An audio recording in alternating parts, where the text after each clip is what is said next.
Hello my dear students, once again myself Pramod Bura. जैसा कि आप सबको पता है कि हमारी अब से रूल बन चुका है कि हम हर दिन नाइन्थ का, टेंथ का, इलेवेंथ का, ट्वेल्थ का कोई ना कोई मैटर टू यूट्यूब के ऊपर हमारे यूट्यूब चैनल प्रमोद बुरा अकेडमी के ऊपर ज़रूर अपलोड करेंगे। तो इवनिंग में टाइम रहेगा नॉन बोर्ड का और बोर्ड का टाइम रहेगा, सॉरी, इवनिंग में टाइम रहेगा बोर्ड का और नॉन बोर्ड का जो टाइम रहेगा वो सुबह अर्ली इन द मॉर्निंग रहेगा। तब हमारी वीडियो आपको यूट्यूब पर दिखेगी, कोई ना कोई कंटेंट ज़रूर मिलेगा।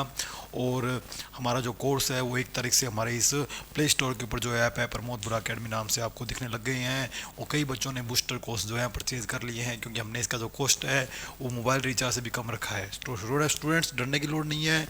इस बूस्टर बैच के अंदर आपको आपके फिजिक्स के सारे टॉपिक मिलेंगे। बस एक संडे का वेट है, संडे तक मैं सारी वीडियोज़ टाइम मिलेगा तो मैं सारी वीडियोज़ अपलोड कर दूंगा।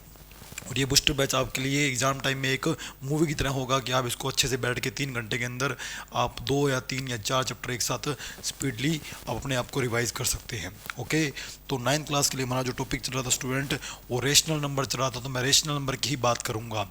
तो कल मैंने आपको बोला था कि रेशनल नंबर 5 टाइप के होते हैं। मैं आज आपको उनमें से एक टाइप के बारे में डिटेल में बताने वाला हूँ। पहले मैं उसकी बात कर लेता हूँ कल वाले की, कि रेशनल नंबर वो होते हैं स्टूडेंट्स जो हम 5 तरीक़ों से डिफाइन कर सकते हैं। मेनली सारों की कहानी यही है कि जिसको आप पी अपॉन क्यू में लिख सको वो रेशनल है। तो पी अपॉन क्यू में हम किस किस को लिख सकते हैं उसको मैं अच्छे से आपको डिस्क्राइब करता हूँ। तो एक वो जो पहले से अपॉन में लिखे हों, जैसे 5/7, 2/3, 22/7 जो हम कहते हैं पाई की वैल्यू होती है। इसकी हम बात डिटेल में भी करेंगे। तो ये सारे अपोन में है तो ये रेशनल है। जिसके अपोन में 1 लग सकता है तो ये सारे के सारे जो इंटीजर हैं, इंटीजर क्यों, आप इसको होल भी बोल सकते हो क्योंकि ये सारे नेचुरल हैं। 0 इंक्लूड करें तो होल हैं और माइनस वाला इंक्लूड करें तो इंटीजर हैं। इन सब के अपोन में मैं 1 लगा सकता हूँ। तो इट मीन स्टूडेंट ये भी आपके सारे के सारे रेशनल हैं। तो 0 रेशनल है क्या? यस, क्योंकि 0 के अपोन में 1 लगाने से तो 0 की वैल्यू थोड़ी फ़र्क पड़ेगी, तो इसको आपने अपोन में तो रिप्रेजेंट कर ही दिया, तो क्या दिक्कत है स्टूडेंट? तो ये आपके रेशनल बन सकते हैं। फिर जो रूट वाले होते हैं परफेक्ट रूट, जैसे √2 जो है वो परफेक्ट नहीं है, √1 परफेक्ट है, √4 परफेक्ट है, √9 परफेक्ट है, 16 परफेक्ट है। ये 1 बनेगा, ये 2 बनेगा, ये 3 बनेगा, ये 4 बनेगा, और उन सबको आप ऑलरेडी अपोन में लिख चुके हो। फिर बात करते हैं डेसिमल में। तो स्टूडेंट डेसिमल में 2 टाइप होते हैं। एक आपका होता है टर्मिनेटिंग। टर्मिनेटिंग का मतलब होता है कि जो रुके हों, चाहे वो पॉइंट के बाद 1 डिजिट रुके हों, चाहे पॉइंट के बाद 2 डिजिट पे रुके हों, चाहे पॉइंट के बाद 3 डिजिट पे रुके हों, चाहे पॉइंट के बाद ये 5 डिजिट पे रुके हों या 6 डिजिट पे रुके हों। तो आपको पता है कि मैं इतने पॉइंट रिमूव करूंगा, अपॉन में इतनी जीरो आ जाएगी, तो वो मैं इसको अपॉन में लिख सकता हूँ। एक मैंने बोला था कि डेसिमल में सेकेंड टाइप और होता है, वो होता है नॉन टर्मिनेटिंग और रिपीटिंग। नॉन टर्मिनेटिंग मतलब रुके नहीं होने चाहिए, बट रिक्यूरिंग होने चाहिए, रिपीट होने चाहिए। रिक्यूरिंग का मतलब क्या है? जैसे मान लो 5 5 5 5, ये रुक नहीं रहा और रिपीट हो रहा है। कुछ जरूरी नहीं सिंगल डिजिट रिपीट हो, डबल डिजिट भी रिपीट हो सकती है, 0.72 72 72, या हो सकता है फर्स्ट डिजिट अलग हो, सेकंड डिजिट रिपीट हो रही हो। तो ये सब के सब सारे किस में होंगे? रेशनल में होंगे। तो आज हम इसी की बात करेंगे कि इसको अगर अपॉन में लिखना चाहें तो कैसे लिखेंगे। जैसे मान लो आज अपने को पता लग गया कि 10 में 3 का डिवाइड किया तो स्टूडेंट ये 3.3333 आ रहा है, जो ख़त्म ही नहीं होगा। लेकिन अब आपको क्या पता कि अगर मान लो सीधा दे देता कि 3.3333 लिखा हुआ है, बताओ ये अपॉन में कितना बनेगा। अब किसी को पता थोड़ी है कि पॉइंट आएंगे अपॉन में, जीरो कितनी आएगी जो उसको ये बना लेगा। तो ऐसे जो नॉन टर्मिनेटिंग और रिपीटिंग वाले नंबर्स होते हैं उसको कैसे अपने पी अपॉन क्यू की फॉर्म में कन्वर्ट करते हैं, आज का हमारा क्वेश्चन यही है। देखते हैं।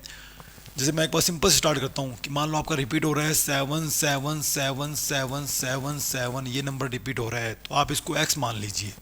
ये क्वेश्चन ऐसे भी दिया हो सकता है x इज इक्वल 0.7 की बार, क्योंकि बार का मतलब है ये डिजिट रिपीट हो रही है। तो स्टूडेंट आपको करना क्या है? सिर्फ इतना सा काम करना है कि आपको इस इक्वेशन को उतने टाइम 0 से मल्टीप्लाई करना है जितने वर्ड रिपीट हो रहे हैं। 1 वर्ड रिपीट हो रहा है यानी 7 डिजिट तो एक ही हो रहा है, रिपीट तो सिर्फ 7 ही हो रहा है, तो आप 10 से मल्टीप्लाई कर दीजिए। तो ये बन जाएगा 10x और ये जब 10 से मल्टीप्लाई करेंगे तो अपनी जो डेसिमल वाली डिजिट है वो पॉइंट, जैसे मान लो पॉइंट यहाँ लगा हुआ है तो पॉइंट जो है वो एक एक्सटेंड हो जाएगा, तो ये बन जाएगा 7.77777। ये आपकी इक्वेशन नंबर 2 बन गई। अब आप इक्वेशन नंबर 2 में से इक्वेशन नंबर 1 माइनस करेंगे तो 10x में से 1x गया स्टूडेंट, कितना बचेगा 9x, और इस पूरे में से ये माइनस करेंगे तो पॉइंट वाले सारे के सारे कैंसिल हो जाएंगे, सिर्फ 7 बचेगा। इट मीन्स अगर आप 7 को 9 से डिवाइड करते हैं तो आपका आंसर आता है स्टूडेंट 0.777777। जैसे मैं आपके सामने क्वेश्चन दे देता हूँ, शायद आपको आप समझ आ जाए। मान लो मैं ये लिख रहा हूँ कि 0.262626 ये रिपीट हो रहा है, तो मैं वही बात स्टूडेंट, इसको मैं क्या मान लूँगा, इसको मैं क्या लेट कर लूँगा, इसको मैं इक्वेशन 1 लेट कर लूँगा। अब इस इक्वेशन 1 को मैं उससे मल्टीप्लाई करूँगा जितनी बार ये रिपीट हो रहा है, तो इसको मैं लिखते टाइम क्या ध्यान रखूँगा कि इसमें 2 डिजिट रिपीट हो रहे हैं, तो मैं इसको किससे मल्टीप्लाई करूँगा स्टूडेंट, 100 से मल्टीप्लाई करूँगा। तो ये जो बनेगा स्टूडेंट वो बनेगा 100x, और ये आएगा 26.2626262626, क्योंकि ख़त्म तो हो ही नहीं रहे। तो जब आप इक्वेशन 2 में से इक्वेशन 1 माइनस करेंगे तो 100x में 1x गया स्टूडेंट, कितना बचेगा 99x, और ये सारा जब मैं माइनस करूँगा तो पॉइंट के बाद वाले जितने भी 2626 है वो सारे कैंसिल हो जाएंगे, आगे वाला सिर्फ 26 बच जाएगा। तो आपका जो x आएगा स्टूडेंट वो 26 डिवाइड बाई 99 आएगा। तो आपके लिए मैं क्वेश्चन छोड़ के जा रहा हूँ कि अगर आपका नंबर दिया हो 0.75555, ये अगर रिपीट हो तो इसका क्या बनेगा P/Q में, जल्दी से आप कमेंट करें। हमारे यूट्यूब चैनल को जल्दी से आप लाइक, सब्सक्राइब और फॉलो करें, और अपने फ्रेंड के साथ भी शेयर करें। Okay students, thank you.